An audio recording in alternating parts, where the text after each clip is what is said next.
It's a gear tester here, and a couple days ago, my wife and I, our son, and a couple people went morel mushroom hunting. And so it's time here for me to process these morels before they dry out too much. This is a tradition that our family has done for the last 4 or 5 years, and I've really focused on the last 3 years of going morel mushroom hunting and really enjoyed doing that.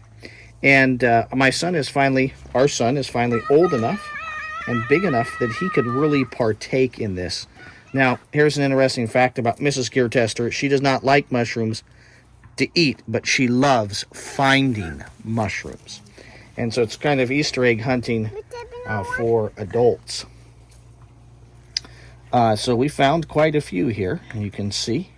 So I'm just going to make sure that they're clean of as much dirt here as possible, trim the ends, and then soak them in some salt water when I get in the house, and then dry them off, and then freeze them so we can eat them at our leisure. I should have gotten them processed the day we picked them, but life has just been busy. I like using these little mesh bags. I repurposed these almost a decade ago, a bunch of them, when I was working for a company that planted flower bulbs. So I washed them, and I've used these to forage things like plums, or glean things like plums and apples and different things. And I think these little mesh bags, they fit down so tight, I try and keep them in a go bag or a bug out bag and just have them. But I like them particularly for mushroom hunting. I think the theory is that as you walk along, you kind of seed the forest with the mushrooms. So here are 3 knives that I quite like. Any knife will do. A very simple pocket knife or fixed blade knife will work, but I really enjoy the SC Azula 2.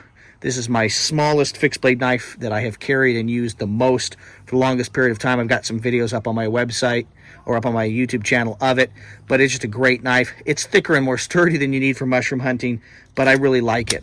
This is a great little knife. Then I've been using here for about 3.5, 4 years the Tops bull trout. That's just some leather from the sheath. That's not rust on it. Great knife. Again, beefier than needs to be. And both these knives are quite a bit more expensive than this one. This is the one that I purchased most recently, and that is the Cold Steel Mini Mini Pendleton Hunter. So Cold Steel Mini Pendleton. It's actually got a relatively good sized handle. I wear small sized gloves, but it's a good sized handle. It's a little bit thinner, still a quite beefy, sturdy blade. You could baton with it, but enjoyed using that here a couple days ago to process mushrooms. Make sure that is a morel. When foraging for wild edibles, you definitely want to know what you're getting. So I'd encourage you to take somebody along with you. One of the signs that you have picked a false morel that could be poisonous is if this is a solid stem. So that's one of the things I always look for where we live. You do have to watch out for false morels. I'm interested in having you leave comments down below and let me know if you've ever done any wild foraging, and if you have, what for, and whether that was a fun, enjoyable experience, or whether it was difficult for you, and if you still enjoy doing it or not. So leave a comment down below. Have you guys ever gleaned food, maybe in fields or from a farmer or something like that? My family, my grandfather was a World War II veteran, and when he went to college, they were quite poor. That was before they had my father, and they were quite poor, and so they gleaned and did different things, and that made them thrifty and careful.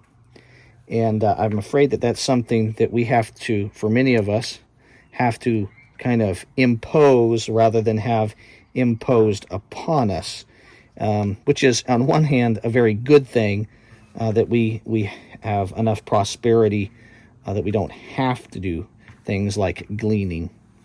But it makes me a little bit sad that we maybe are less adaptive than we could or should be.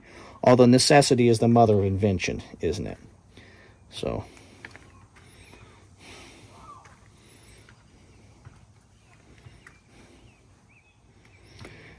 have you guys ever you know, hunted wild edibles. And that can be wild game too. So if you've hunted wild game, birds, small game, deer, elk, turkeys, whatever that may be, leave a comment down below and tell us about that experience, whether you enjoyed that or that was difficult for you.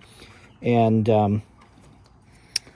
then I'll try and get back to you guys. That's a nice little group of slightly starting to wilt morels, but I'm going to string some of these up in my garage and let them dry naturally and see how that works. I think I'm going to do that here, as well as just soaking them in water, slice them in half, and then I put down wax paper and freeze them individually, and then put them in little Ziploc bags. And if you freeze them individually before you put them in the Ziploc bags and then keep them frozen, it's really easy to pick the ones out that you want to eat. So anyway, in keeping with the tradition of celebrating foraging and particularly morel mushrooms here on my channel 3 or 4 years in a row, I just wanted to make this video. Thank you all. The last 360 days of the Year Tester YouTube channel have been really some of the most prosperous and successful in terms of gaining subscribers. You know, I think about 67,000 subscribers, and reaching that 100,000 subscriber mark, which apparently is important, seems like it's now within reach. So really, really great for that. If you guys are interested in little video reviews, initial impressions, or full-length reviews, check my channel. I'll leave a link down probably below in this video, as well as at the end of this video I'll throw in links. So I haven't done an initial impressions review on this Cold Steel Mini Pendleton, a Mini Pendleton Hunter, but I do have videos up on the Azula 2 from SE Knives, as well as the Tops Knives Bull Trout. So check those videos out if you like this one. Appreciate your views and your subscriptions. This is the Gear Tester signing off.